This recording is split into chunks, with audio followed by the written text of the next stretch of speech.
Je vous l'annoncer en titre, l'Union européenne entend débloquer près de 10 milliards de francs CFA et ce dès la semaine prochaine pour l'organisation des élections de juillet.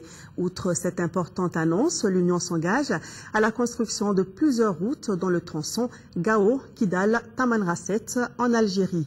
Ces informations ont été données au cours d'un déjeuner de presse organisé par la délégation de l'Union européenne au Mali. C'est en prélude à la journée de l'Europe célébrée le 9 mai prochain. Reportage de Amadou Sankari. Au cours de cette rencontre avec la presse, l'Union européenne a réaffirmé son engagement à soutenir le Mali pour réussir les nombreux défis qui se posent à lui. Il s'agit notamment de la réconciliation, du retour de l'administration dans les zones libérées et de l'organisation d'élections en juillet prochain. Pour le financement de ces consultations, l'Union mettra dès la semaine prochaine à la disposition de l'État malien 9 milliards 825 millions de francs CFA. Mais auparavant, ce partenaire avait débloqué plus d'1 milliard. À l'Union européenne, on souhaite que ces consultations se passent dans les règles de l'art.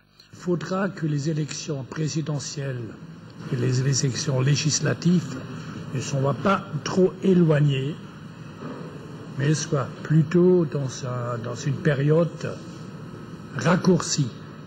Ça, ce qu'on souhaite, c'est que les élections se font dans un ordre régulier, transparent, inclusif, que chacun accepte le résultat parce qu'il a vu, c'est bien fait, c'est bien organisé. Autre importante annonce faite, c'est cet appui de 32 milliards 750 millions de francs CFA que l'Union entend mettre à la disposition de la MISMA pour être plus opérationnelle.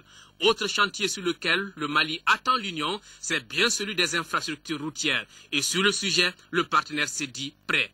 Les travaux sur la route Goumakora-Timbuktu, nous on est prêts à le reprendre dès que les conditions de sécurité permettent. Les fonds sont disponibles.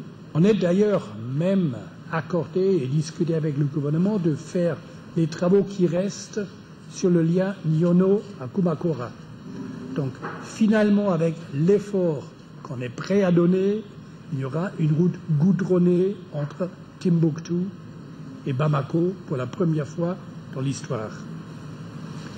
On a également pris des contacts avec d'autres organisations pour voir quels moyens existent pour lier Tamanrasset avec Kidal et notamment Kidal avec Bamako. Enfin, le chef de délégation a rappelé toute l'importance pour le Mali de la réunion de haut niveau qui se tiendra à Bruxelles le 15 mai prochain, une rencontre qui va mobiliser toutes les énergies de la communauté internationale en faveur du Mali.